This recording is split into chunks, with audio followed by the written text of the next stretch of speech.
TikTok is set to lose a fraction of its billion-plus users.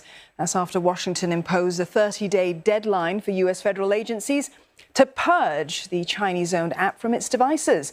It's worried about data breaches by the Chinese government. Now, Beijing has hit back, describing the U.S. move as stretching the notion of national security.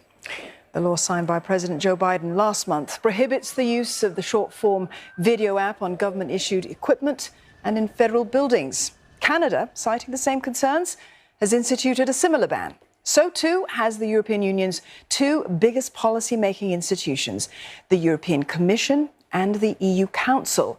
A Chinese tech giant ByteDance, which developed TikTok, has repeatedly rejected any suggestion that the app could be used by the Chinese government to harvest data. For more, CNA's Olivia Xiong joins us live. She's in Beijing. Olivia, how has a simple video app become the center of such international consternation?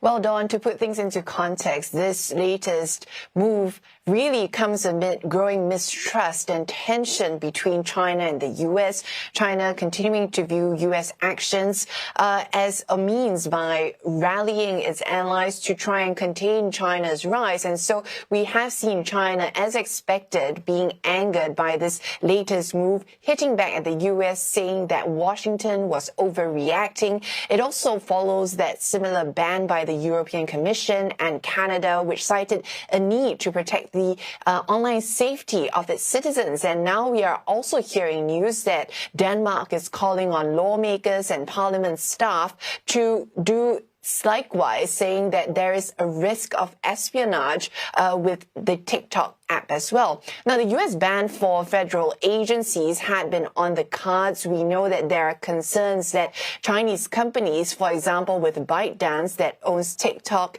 that this may be used by Beijing to spy on American citizens. But Beijing is not having any of this. Instead, it is saying that the U.S. is overstretching its concerns over national security. Some harsh words today from the Foreign Ministry. 美国作为世界头号大国，竟然如此惧怕一款青年人喜欢的应用软件，未免太不自信了。我们坚决反对美方泛化国家安全概念、滥用国家力量、无理打压别国企业的错误做法。